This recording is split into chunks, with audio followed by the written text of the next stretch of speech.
এর আলোচ্য বিষয় কার্বনিল কম্পাউন্ড অর্থাৎ অ্যালডিহাইড এবং কিটনের ধর্মাবলী। প্রথমত ফিজিক্যাল প্রপার্টিজ, ভৌত ধর্মাবলী। General properties of carbonyl compounds. Physical properties, physical প্রপার্টিজের মধ্যে স্টেটস অবস্থা, বর্ণ কালার, অডর গন্ধ, দ্রাব্যতা, melting point, boiling point etcetera. প্রথমত যদি স্টেটস অর্থাৎ অবস্থার কথা বলি, তাহলে শুধুমাত্র ফর্মালডিহাইড তার আণবিক ওজন খুব কম বলেই নর্মাল টেম্পারেচারে তারা গ্যাসীয় অবস্থায় বিরাজ করে। পরবর্তী আণবিক ওজন বৃদ্ধির সঙ্গে সঙ্গে আরও 8টি থেকে 9টি বেশি কার্বনযুক্ত যে সমস্ত কার্বনিল কম্পাউন্ড তারা তরল অবস্থায় অবস্থান করে, আর তারপরেই আণবিক ওজন যখন আরও বেশি বৃদ্ধি পায় তখন তারা সলিড অবস্থায় অবস্থান করে। অ্যাট রুম টেম্পারেচার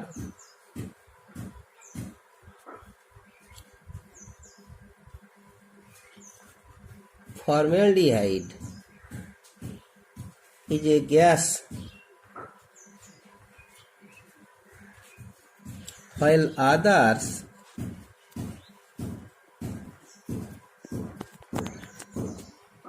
member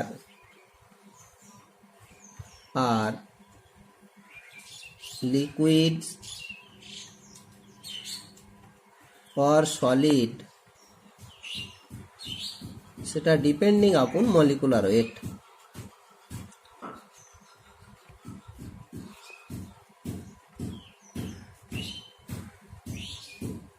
অর্থাৎ মলিকুলার ওজনের উপর নির্ভর করবে লিকুইড না সলিড। প্রথম সদস্যটাই শুধুমাত্র গ্যাসিয়াস, বাকিগুলো মূলত তরল, আর তা থেকে আরও বেশি আণবিক ওজন বিশিষ্ট সেগুলো হচ্ছে গিয়ে কঠিন পদার্থ। এদের ক্ষেত্রে বেশিরভাগ সদস্য গ্যাসীয় হলো না, কারণ হলো গিয়ে কার্বনের কম্পাউন্ড হচ্ছে একটা পোলার কম্পাউন্ডের পোলারিটির মানটা খুব বেশি হয়ে যায়, যার কারণে আন্তঃআণবিক আকর্ষণ বেশি হওয়ার কারণে একটি সদস্য ব্যতিরেকে বাকি সমস্ত সদস্যগুলোই হচ্ছে গিয়ে তরল বা কঠিন। এবার এর ক্ষেত্রে এটা স্টেটসের ক্ষেত্রে। দ্বিতীয়টা যদি আমরা গন্ধর ক্ষেত্রে বলি, তাহলে লোয়ার অ্যালডিহাইড, কম আণবিক ওজন বিশিষ্ট অ্যালডিহাইডগুলোর পাঞ্জেন্ট স্মেল মানে ঝাঁঝালো গন্ধযুক্ত, আর লোয়ার যারা কিটন কম আণবিক ওজন বিশিষ্ট কিটনগুলোর ক্ষেত্রে অনেকটা মিষ্ট গন্ধযুক্ত। আর হায়ার যে মেম্বারগুলো রয়েছে অ্যালডিহাইড এবং কিটন, তাদের ক্ষেত্রে প্রায় বিশেষ কোনো গন্ধ নাই বললেই চলে। Lower aldehyde possesses pungent smell মানে ঝাঁঝালো গন্ধ। Lower ketones have sweet smell, মিষ্ট গন্ধযুক্ত, and হায়ার মেম্বার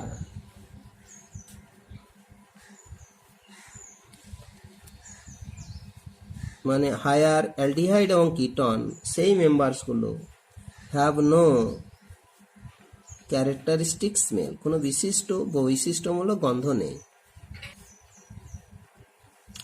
এই হলো গিয়ে তাদের গন্ধ।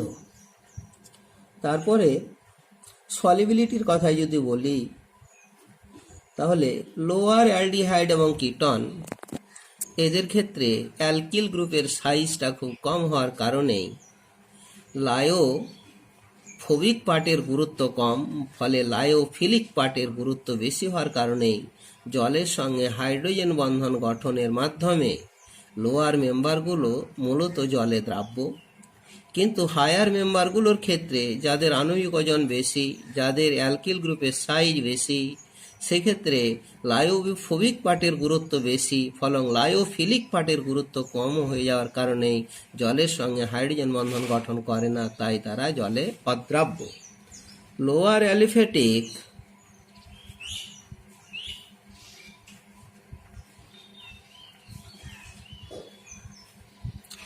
aldehyde and ketones are miscible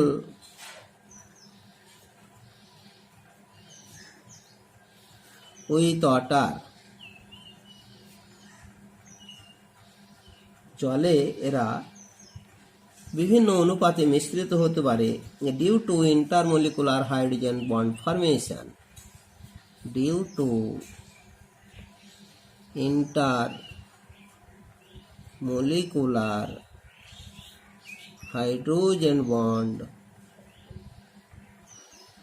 বা হাইড্রোজেন বন্ডিং, হাইড্রোজেন বন্ডিং এর কারণেই উইথ ওয়াটার, জলের সঙ্গে হাইড্রোজেন বন্ডিং এর কারণেই তারা জলে দ্রবীভূত হয়। And higher members are not miscible বা নট সলেবল। এক্ষেত্রে একটা carbonyl compound R C R এই আরগুলো অ্যালকিল বা হাইড্রোজেন হতে পারে। এদের ক্ষেত্রে যদি আমরা এখানে জল নিয়ে থাকি তাহলে এই জল অণুর সঙ্গে আরো একটা কার্বনিল কম্পাউন্ড নেওয়া হলো। এখানে অক্সিজেন প্রান্তে আংশিক নেগেটিভ, যথেষ্ট পরিমাণে আংশিক নেগেটিভ চার্জ, এই হাইড্রোজেন প্রান্তে আংশিক পজিটিভ চার্জ, ফলে এখানে যে বন্ধনটা তৈরি হয় সেটা হলো ইন্টারমলিকুলার হাইড্রোজেন বন্ড, দুটো পৃথক অণুর মধ্যে হাইড্রোজেন বন্ড।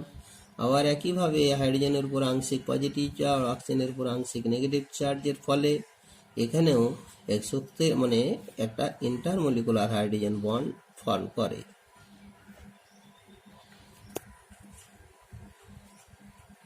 ইন্টারমলিকুলার বন্ড, এই ডটেড লাইনটা, যার কারণে এরা দ্রবীভূত হয়। কিন্তু আণবিক ওজন বাড়লে অ্যালকিল গ্রুপগুলোর সাইজ বেশি হয়ে গেলে তারা হলো জল বিকর্ষী অংশ, ফলে বিকর্ষণের প্রভাব বেশি হওয়ার কারণেই আকর্ষণের প্রভাবটা কমে যায়, যার কারণেই জলে তারা অদ্রাব্য। পরবর্তীতে বয়েলিং পয়েন্টের ক্ষেত্রে যদি বলি যে বয়েলিং পয়েন্টের ক্ষেত্রে এই কার্বনিল কম্পাউন্ডের আন্তঃআণবিক আকর্ষণ তুলনামূলকভাবে খুব বেশি হয়, যার কারণে এদেরকে তরল থেকে বাষ্পীয় অবস্থায় পরিণত করতে বেশি তাপমাত্রার প্রয়োজন হয়। কাদের তুলনায়? অ্যালকেন বা ইথারের সাপেক্ষে। আর সেই সঙ্গে যদি অ্যালকোহল এবং কার্বক্সিলিক অ্যাসিডের সঙ্গে তুলনা করি তাহলে দেখা যাবে যে তাদের তুলনায় কার্বনিল কম্পাউন্ডের বয়েলিং পয়েন্ট কিছুটা কম। কারণ অ্যালকোহল এবং কার্বক্সিলিক অ্যাসিডের ক্ষেত্রে যে হাইড্রোজেন বন্ধন গঠন করে সেই হাইড্রোজেন বন্ধনগুলো তুলনামূলকভাবে বেশি শক্তিশালী, যার কারণেই সেই বয়েলিং পয়েন্ট এর ক্রমটা যদি বলি তাহলে সেক্ষেত্রে যে বয়েলিং পয়েন্টের অর্ডার অফ বয়েলিং পয়েন্ট আমরা কতগুলো বিশেষ যৌগ হিসাবে যদি তুলনা করি তাহলে বা তার আগে বলি যে এদের বয়েলিং পয়েন্ট তুলনামূলকভাবে অ্যালডিহাইড এবং কিটনের বেশি অ্যালকেন এবং ইথারের তুলনায়। সেটা হচ্ছে গিয়ে due to the polar nature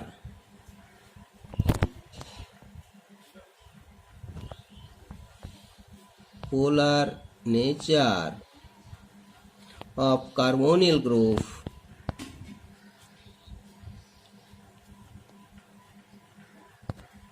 অর্থাৎ C+O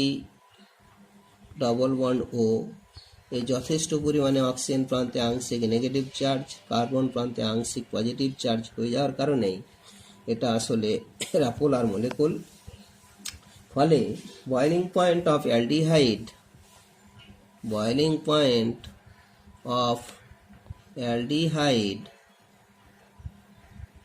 and ketone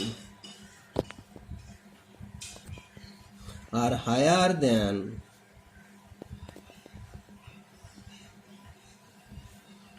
alkane or ether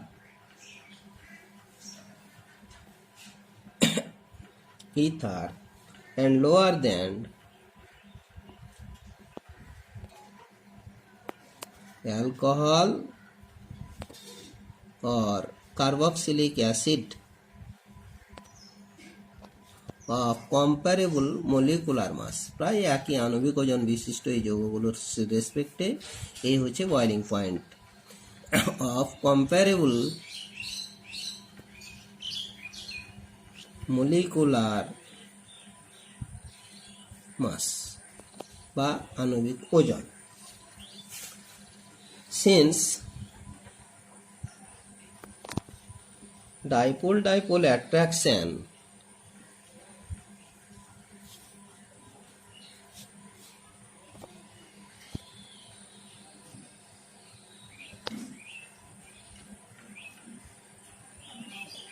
of aldehyde and ketone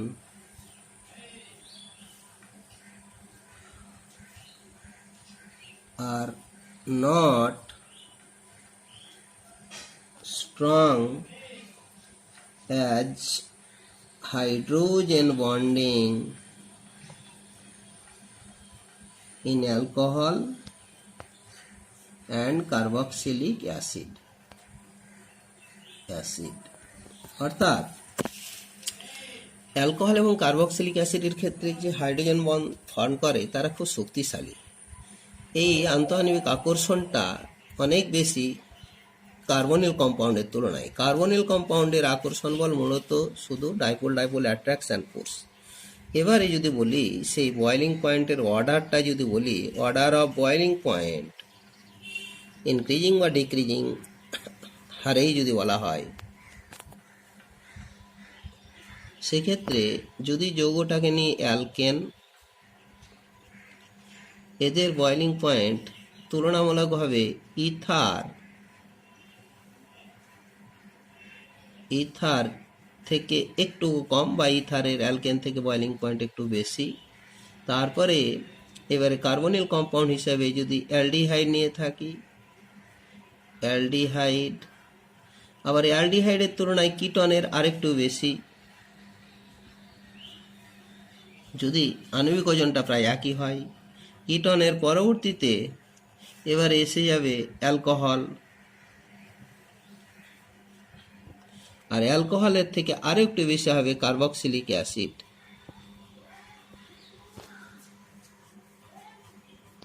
কারণ হলো অ্যালকেনের মধ্যে যে আকর্ষণ বলটা কাজ করে শুধুমাত্র ভ্যান্ডারওয়াল ফোর্স টাইপের অ্যাট্রাকশন।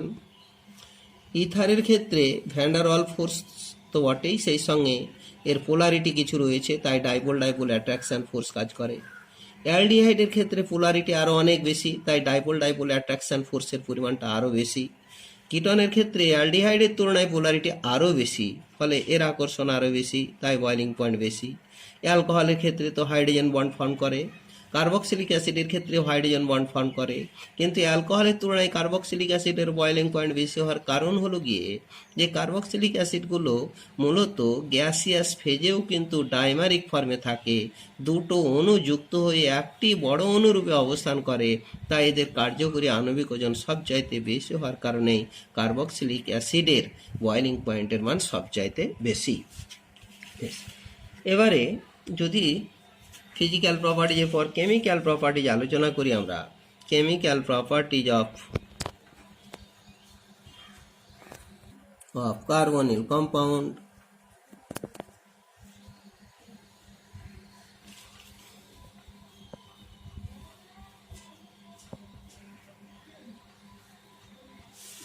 কার্বনিল কম্পাউন্ডের কেমিক্যাল প্রপার্টিজকে আমরা বেশ কতগুলো ভাগে আমরা ভাগ করতে পারি।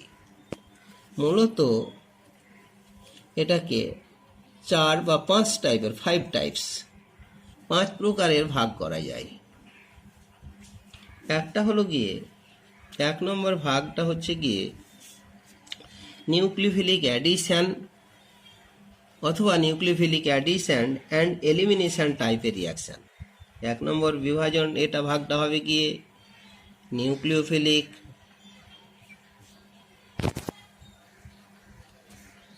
addition or nucleophilic addition and elimination type reaction. Some important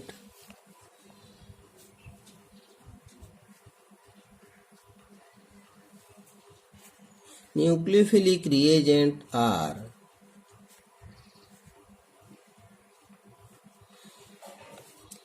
একটা হলো HCN, অতি গুরুত্বপূর্ণ একটা নিউক্লিওফাইল। অবশ্যই এই HCNটা এটা বিষাক্ত গ্যাসিয়াস সাবস্ট্যান্স, অপারেট করতে গিয়ে খুব সমস্যা এসে যায়। তাই মূলত বিক্রিয়ার পাত্রে যাতে HCN তৈরি যে সমস্ত রিয়েজেন্ট দ্বারা হয়ে থাকে সেই রিয়েজেন্টগুলো মেশানো হয়। সেটা হলো গিয়ে হয় সোডিয়াম সাইনাইড আর তার সঙ্গে সালফিউরিক অ্যাসিড যদি মেশানো হয় তাহলে বিক্রিয়া পাত্রে এই HCN তৈরি হয়। তখন HCN নিউক্লিওফিলিক রিয়েজেন্ট হিসাবে ব্যবহার হয়। একটা হলো। 2 নম্বর হচ্ছে গিয়ে সোডিয়াম বাইসালফাইড, খুবই গুরুত্বপূর্ণ নিউক্লিওফিলিক রিয়েজেন্ট। তারপরে গ্রিকনার রিয়েজেন্ট RMgX অথবা ArMgX, অ্যালকিল ম্যাগনেসিয়াম হ্যালাইড বা অ্যারিল ম্যাগনেসিয়াম হ্যালাইড। তারপরে ROH অ্যালকোহল। তারপরে হলো গিয়ে অ্যামোনিয়া অ্যান্ড অ্যামোনিয়া ডেরিভেটিভ বলতে গিয়ে হাইড্রক্সিল অ্যামিন NH2OH, হাইড্রাজিন NH2NH2, তারপরে ফিনাইল হাইড্রাজিন PH NH2, তারপরে 2,4 dinitrophenyl হাইড্রাজিন 2,4 die Nitro phenyl হাইড্রাজেন 2,4-DNPH। তারপর হলো গিয়ে সেমি কার্বাজাইড NH2CO NH2 সেমি কার্বাজাইড। তারপরে অ্যামিনগুলো, অ্যামিনের মধ্যে প্রাইমারি অ্যামিন বা সেকেন্ডারি অ্যামিন দুটোই অতি গুরুত্বপূর্ণ নিউক্লিওফাইল হিসেবে ব্যবহার হয়ে থাকে। তারপরে PCl5 অথবা থায়োনিল ক্লোরাইড SOCl2, পিরিডিনটা সলভেন্ট হিসাবে ব্যবহার যদি হয়ে থাকে এটসেট্রা। এই জাতীয় অতি গুরুত্বপূর্ণ নিউক্লিওফিলিক রিয়েজেন্টগুলো সবগুলোই কিন্তু মূলত কার্বনিল কম্পাউন্ডের সঙ্গে কোথাও কোথাও শুধুমাত্র অ্যাডিশন প্রোডাক্ট দিয়ে থাকে। এই ArMgX পর্যন্ত, এতদূর পর্যন্ত HCN sodium bisulphide RMgX ArMgX সরাসরি নিউক্লিওফিলিক অ্যাডিশন প্রোডাক্ট দিয়ে থাকে। এই অ্যাডিশন প্রোডাক্টগুলো খুব স্টেবল প্রোডাক্ট। পরবর্তীতে এই যদি হাইড্রোলাইসিস করা হয় তার পরবর্তীতে আবার নতুন প্রোডাক্ট তৈরি হয়। আর পরেগুলোর থেকে এই যে অ্যালকোহল থেকে শুরু করে যে সমস্তগুলো দেওয়া হলো এদের ক্ষেত্রে নিউক্লিওফিলিক অ্যাডিশনটা ঘটবে, সঙ্গে সঙ্গে এলিমিনেশনটাও হয়ে যাবে। বিশেষ করে জলটাই বেশিরভাগ ক্ষেত্রে বেরিয়ে যাবে, নিয়ে তা থেকে প্রাপ্ত ফাইনাল প্রোডাক্ট আমরা পেয়ে যাব। তো এই নিউক্লিওফিলিক এই এটা অ্যাডিশন রিয়াকশনটা খুব গুরুত্বপূর্ণ কারণ হিসেবে বলা হয় যে due to polar nature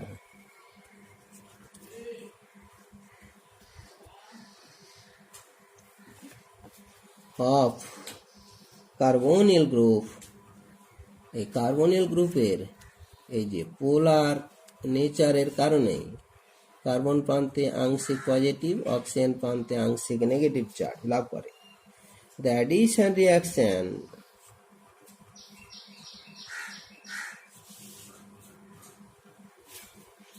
are generally nucleophilic type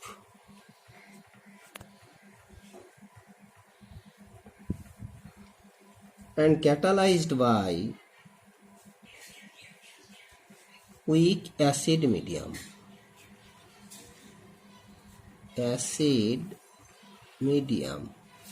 যেখানে pH এর মানটা pH মূলত 3.5, এটা খুব অপটিমাম কন্ডিশন। কেন? এই যে একটু অ্যাসিড মিডিয়ামে এই নিউক্লিওফিলিক অ্যাডিশন রিয়াকশানগুলো খুব দ্রুত গতিতে ঘটে। তার কারণ হিসাবে যদি বলি যে একটা কার্বনিল কম্পাউন্ড নেওয়া হলো R1CR2, এখানে R1 R2 সব অ্যালকিল গ্রুপ হতে পারে বা হাইড্রোজেন হতে পারে। তার সঙ্গে এই যে একটা কার্বনিল কম্পাউন্ড নেওয়া হলো, এতে যদি একটু অ্যাসিডের সংস্পর্শে এসে যায় তাহলে কিন্তু এই প্রথমে লোন পেয়ারটা এই প্রোটনের সঙ্গে যুক্ত হয়ে যায়, নিয়ে প্রোটোনেটেড হয়ে পড়ে। R1C R2 double bond OH, অক্সিজেনের উপরে পজিটিভ চার্জ এসে যায়।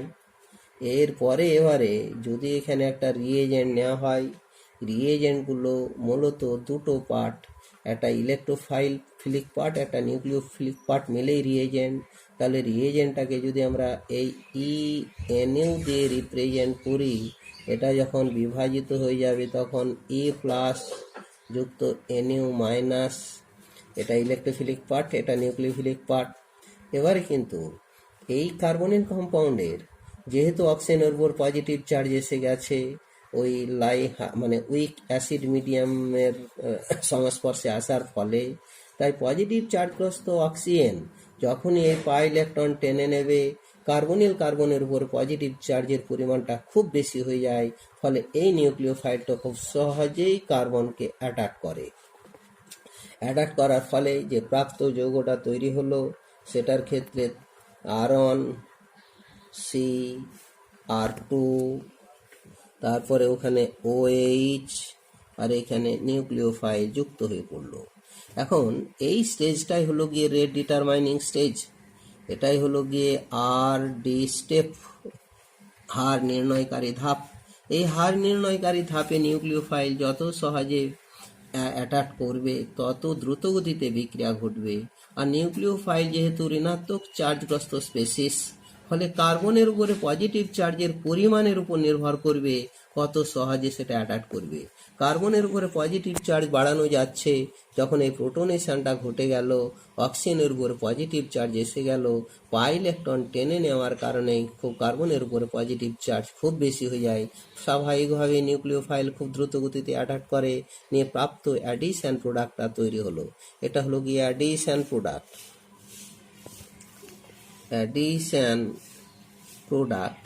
এখন এই যে অ্যাডিশন প্রোডাক্ট তৈরি হলো, এটার ক্ষেত্রে যদি R1 এবং R2 এই যে এটা অ্যালকিল পার্ট এরা যদি আলাদা হয়ে থাকে, অর্থাৎ এইটার ক্ষেত্রে if R1 not equal to R2, R1 আর R2 যদি সমান না হয় তাহলে অবশ্যই কার্বনটা কাইরাল কার্বন। এবার কাইরাল কার্বন যখন তৈরি হলো এটা, তখন এই অ্যাসিমেট্রিক যৌগটা তৈরি হলো। স্বাভাবিকভাবে এটা অপটিক্যালি অ্যাক্টিভ কম্পাউন্ড। এই অপটিক্যালি অ্যাক্টিভ কম্পাউন্ডের ক্ষেত্রে, যেখানে কার্বনিল কম্পাউন্ডের ক্ষেত্রে আগে কার্বনের সংকরায়নটা ছিল sp2, মানে এই সিস্টেমটা ছিল প্ল্যানার সিস্টেম, এটা প্ল্যানার সমতলিক, পরবর্তীতে প্ল্যানার হয়ে গেল।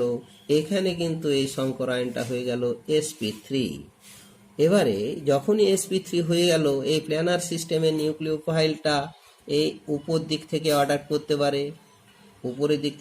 করতে পারে, ফলে স্বাভাবিক উপরের দিক থেকে যখন নিউক্লিওফাইল অ্যাটাক করে, তখন যে যৌগটা অ্যাডিশন প্রোডাক্টটি তৈরি হলো সেটা যদি এই ডেক্সট্রো রোটেটারি অপটিক্যালি অ্যাক্টিভ কম্পাউন্ড হয়, তাহলে নিচের দিক থেকে অ্যাটাক করার ফলে সেটা কিন্তু লিভো রোটেটারি অপটিক্যালি অ্যাক্টিভ কম্পাউন্ড তৈরি হবে, অর্থাৎ ডি এর 50% তৈরি হওয়ার সম্ভাবনা থাকতে পারে। একইভাবে এল যৌগের লিভো রোটেটারি অপটিক্যালি অ্যাক্টিভ কম্পাউন্ড, তারও 50% তৈরি হতে পারে। এক কথায় ডিএল মিক্সচার বা রেসেমিক মিক্সচার, ডিএল মিক্সচার অথবা রেসেমিক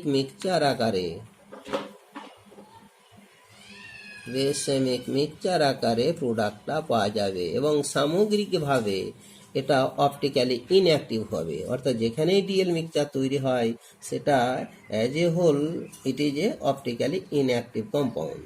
এটা অপটিক্যালি ইনঅ্যাক্টিভ কম্পাউন্ড আকারে এটা পাওয়া যাবে। আসলে দুটো আলাদা আলাদা যৌগ তৈরি হলো।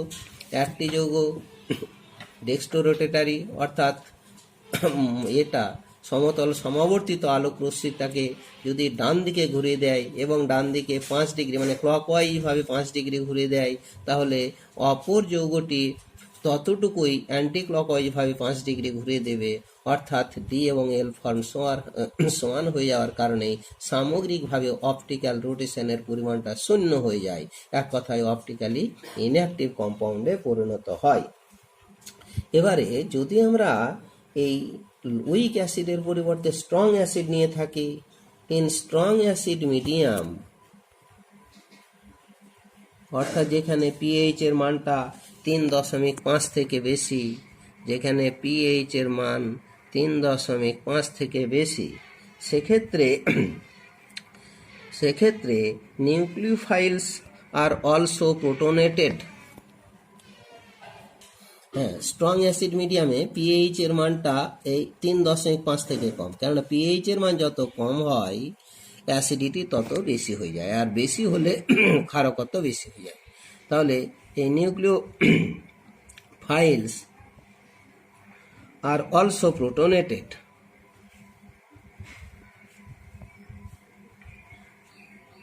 নিউক্লিওফাইলগুলোও কিন্তু প্রোটনযুক্ত হয়ে পড়ে, and as a result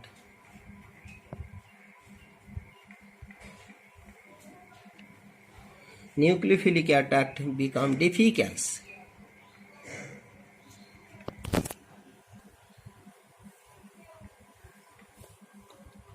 Becomes difficult. তার কারণ হলো গিয়ে যে কোনো একটা নিউক্লিওফাইল হিসেবে আমরা নিয়ে নিচ্ছি, হয়তো এই NH2OH হাইড্রক্সিল্যামিন নিলাম, NH2OH এই হাইড্রক্সিল্যামিন নিলাম। এটা যখন এই স্ট্রং অ্যাসিড মিডিয়াম এসে যাবে, তখন এই হাইড্রোজেনের সঙ্গে এই লোন পেয়ারটা যুক্ত হয়ে যাবে।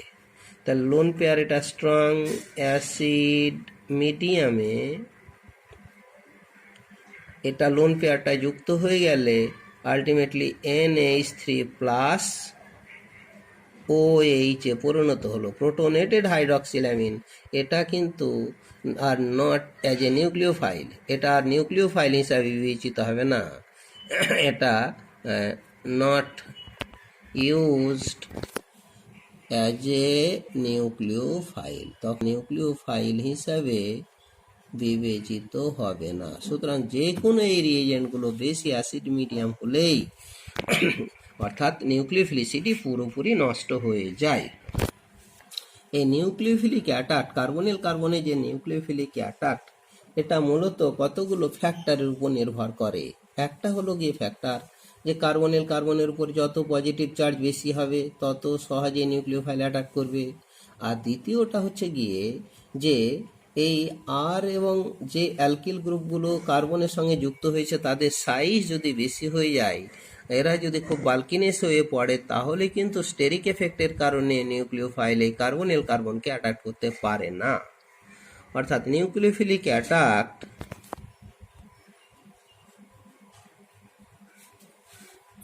অন কার্বনিল কার্বন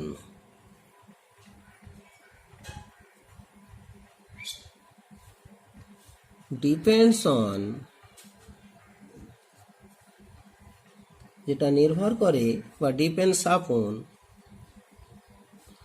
এক নম্বরে হচ্ছে গিয়ে plus I or plus R effect of alkyl group or aryl group মানে ফিনাইল গ্রুপ। তাহলে অ্যালকিল গ্রুপের যদি প্লাস আই এফেক্ট আর সেই সঙ্গে অ্যারিল গ্রুপের প্লাস আর এফেক্টের উপর নির্ভর করবে নিউক্লিওফিলিক অ্যাটাকের পরিমাণটা। দ্বিতীয়ত অ্যান্ড 2 নম্বর পয়েন্ট হচ্ছে গিয়ে steric hindrance of bulky alkyl group.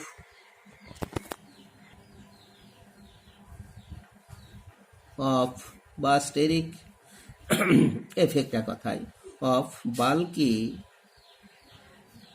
Alkyl group.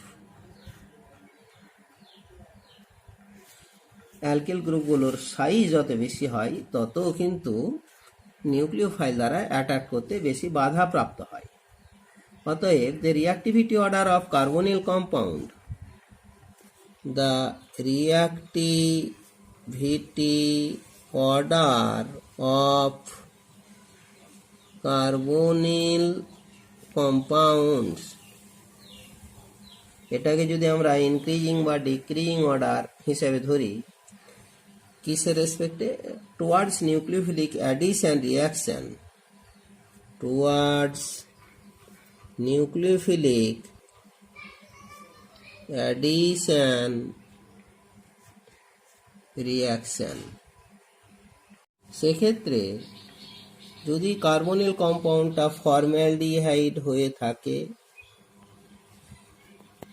সেই ক্ষেত্রে হাইড্রোজেনের সাইজটা অতি স্মল, স্টেরিক এফেক্ট মোটেই কাজ করে না, আর সেই সঙ্গে হাইড্রোজেনের প্লাস আই এফেক্ট, কোনো ধনাত্মক আবেশক্রিয়া নাই যে ইলেকট্রন পুশ করে কার্বনের উপরে পজিটিভ চার্জ যে কমিয়ে দেবে তাও কমাবে না। ফলে এই ক্ষেত্রে নিউক্লিওফিলিক অ্যাটাকটা সবচেয়ে বেশি হবে কার তুলনায়? যদি আমরা এই ফর্মালডিহাইডের পর যদি অ্যাসিটালডিহাইড নিয়ে থাকি, তাহলে এই অ্যাসিটালডিহাইডের ক্ষেত্রে এই মিথাইল গ্রুপের একটু সাইজ বেশি হয়ে গেল, ফলে একটু স্টেরিক এফেক্ট কাজ করলো। আর যেটা সবচাইতে বেশি অ্যাটাকটা কমিয়ে দিল, এই মিথাইল গ্রুপের এই যে প্লাস আই এফেক্টের কারণেই এই মিথাইল গ্রুপ ইলেকট্রনটা সিগমা বন্ধন বরাবর পুশ করে দেওয়ার ফলে কার্বনের উপরে পজিটিভ চার্জটা অনেকটা কমে গেল, ফলে নিউক্লিওফিলিক অ্যাটাক ফর্মালডিহাইডের তুলনায় কমে গেল। তারপরেরটার ক্ষেত্রে যদি আমরা এখানে এই অ্যাসিটালডিহাইডের পর প্রোপিওনালডিহাইড নিয়ে থাকি, অর্থাৎ C2H5CHO, এই প্রোপ্যানল বা প্রোপিওনালডিহাইড নিয়ে থাকি, তাহলে কিন্তু মিথাইলের তুলনায় ইথাইলের আবার প্লাস আই এফেক্ট আরও বেশি। ফলে বেশি পরিমাণে প্লাস আই এফেক্টের কারণে কার্বনের উপর পজিটিভ চার্জ আরও কমলো, এক কথায় নিউক্লিওফিলিক অ্যাটাক আরও কমলো।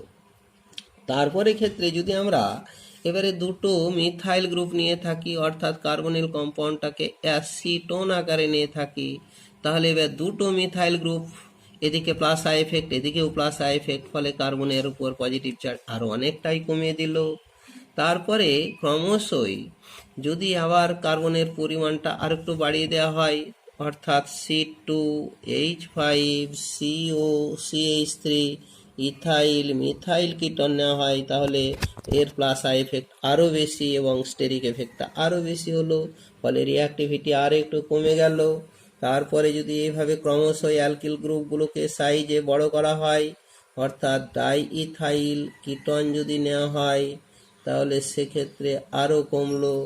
তারপরে যদি আবার দেখা যায় যে দুটো সাইড এখানে আইসোপ্রোপাইল গ্রুপ যদি করে দেওয়া হয়, CH3CH3CO, তারপরে একে মিথাইল ইথাইল বা আরও কমিয়ে দেওয়া যাবে, এটাকেও যদি আইসোপ্রোপাইল করে দেওয়া হয়, অর্থাৎ ডাই আইসোপ্রোপাইল কিটন, এটা অনেক কম হলো। এ থেকে আরও কমিয়ে দেওয়া হবে যদি একে টার্সিয়ারি বিউটাইল গ্রুপ করে দেওয়া হয়, CH3CO, তারপরে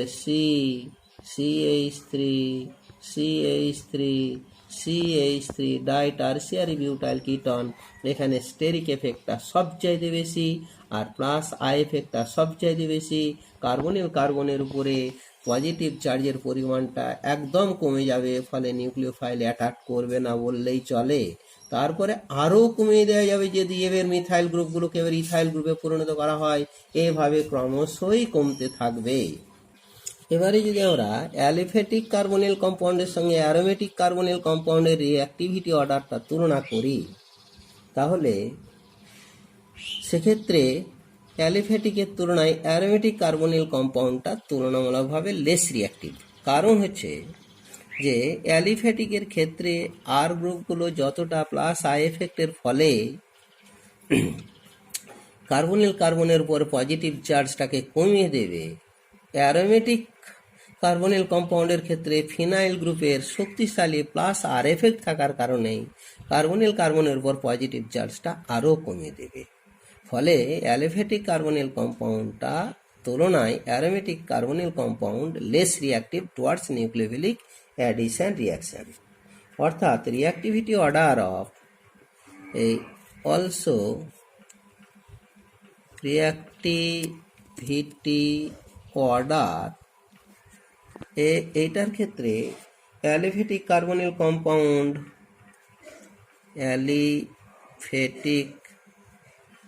অ্যালিফ্যাটিক কার্বনিল কম্পাউন্ড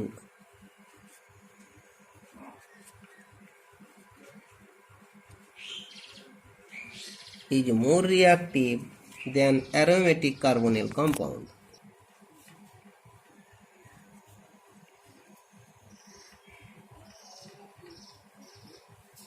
তার কারণ এই যে একটা অ্যালিফ্যাটিক কার্বনিল কম্পাউন্ড আর তার পাশাপাশি একটা অ্যারোমেটিক কার্বনিল কম্পাউন্ড মানে অ্যালডিহাইড, অ্যালিফ্যাটিক একটা অ্যালডিহাইড আর একটা অ্যারোমেটিক অ্যালডিহাইড নেওয়া হলো। এটার ক্ষেত্রে এই অ্যালিফ্যাটিকের আর এর ক্ষেত্রে প্লাস আই এফেক্ট রয়েছে, আর অ্যারোমেটিকের ফিনাইল গ্রুপের এখানে প্লাস আর এফেক্ট রয়েছে, ধনাত্মক রেজোন্যান্স ক্রিয়াটা রয়েছে। এই প্লাস আর এফেক্টের ফলে এই কার্বনিল কার্বনের উপরে যে পজিটিভ চার্জ যদি ডেল্টা 1 ধরি, আর এইটার ক্ষেত্রে পজিটিভ চার্জ যদি ডেল্টা 2 প্লাস ধরি, তাহলে এই প্লাস আর এফেক্টের যেহেতু এই প্লাস আই এফেক্টের থেকে প্লাস আর এফেক্টটা অধিক এফেক্টিভ, যার কারণে এই ডেল্টা 2 এর পরিমাণ থেকে বরং ডেল্টা 1 এর পরিমাণটা বেশি, ডেল্টা 1 এর পরিমাণটা ডেল্টা 2 থেকে বেশি। এক কথা এই কার্বনিল কার্বনের উপর পজিটিভ চার্জ বেশি, এই অ্যারোমেটিক অ্যালডিহাইডের ক্ষেত্রে যে কার্বনিল কার্বন রয়েছে তাতে পজিটিভ চার্জটা কম। ফলে এই ক্ষেত্রে নিউক্লিওফিলিক অ্যাটাকটা বেশি, এই ক্ষেত্রে নিউক্লিওফিলিক অ্যাটাক কম। তাহলে রিঅ্যাক্টিভিটি অর্ডার অ্যালিফ্যাটিক অ্যালডিহাইডের বেশি অ্যারোমেটিক অ্যালডিহাইডের তুলনায়। একইভাবে যদি আমরা একটা কিটন নিয়ে থাকি, অ্যালিফ্যাটিক কিটন আর CO আর একটা aromatic ketone C6H5 CO C6H5, ওই একইভাবেই এক্ষেত্রে কার্বনিল কার্বনের উপর পজিটিভ যে ডেল্টা 1 প্লাস, এটার ক্ষেত্রে ডেল্টা 2 প্লাস, এই যে যুক্তি এখানে দেওয়া হলো এক্ষেত্রে সেই যুক্তি খাড়া করলেই এখানে কার্বনিল কার্বনের উপর পজিটিভ চার্জ অনেক কমে যায়, যার কারণে নিউক্লিওফিলিক অ্যাটাক এখানে কমে যায়। তাই অ্যালিফ্যাটিক কার্বনিল মানে কিটনগুলো বেশি রিয়াক্টিভ এই নিউক্লিওফিলিক রিএজেন্টের প্রতি অ্যারোমেটিক কার্বনিল কম্পাউন্ডের তুলনায়।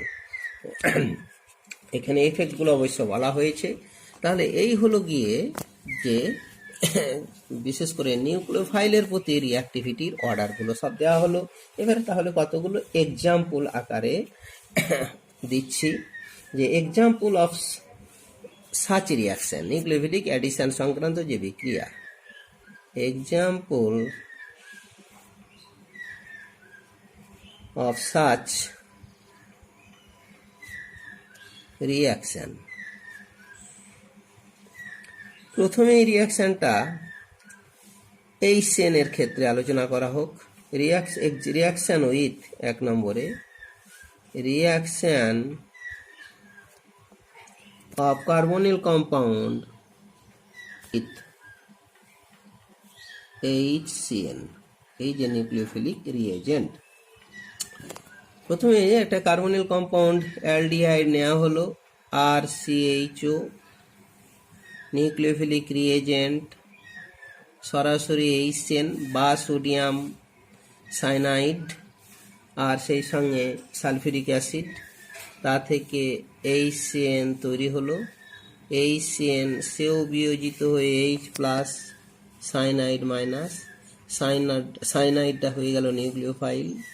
কার্বনিল কার্বনের যেই পাই ইলেকট্রনটা অক্সিজেন টেনে নেবে, সঙ্গে সঙ্গে নিউক্লিওফাইলটাই কার্বনকে অ্যাটাক করবে। অ্যাটাক করার ফলে তৈরি হলো RCO মাইনাস H, এখানে CN। এটাই হলো slowest step, rate determining stage.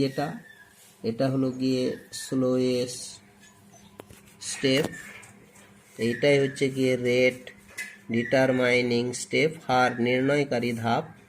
এই ধাপে সাইনাইড বিশেষ করে নিউক্লিওফাইল যত দ্রুত গতিতে কার্বনিল কার্বনকে অ্যাটাক করবে, রেট অফ রিয়াকশান তত বেশি হবে। পরবর্তী স্টেজ অতি দ্রুত গতি সম্পন্ন ধাপ, যে ধাপে এই ইলেকট্রোফাইলটা অ্যাটাক করবে এইচ প্লাস। এই এর ক্ষেত্রে ইলেকট্রোফাইলটা এই পাই ইলেকট্রনের সঙ্গে যুক্ত হয়ে গেল। এটা ভেরি ফার্স্ট স্টেপ, দ্রুতগতি সম্পন্ন ধাপ নিয়ে ফাইনাল প্রোডাক্ট আকারে তৈরি হলো আর সি ও এইচ সিএন, আর এখানে এইচ যে যৌগটা তৈরি হলো সাইনোহাইড্রিন।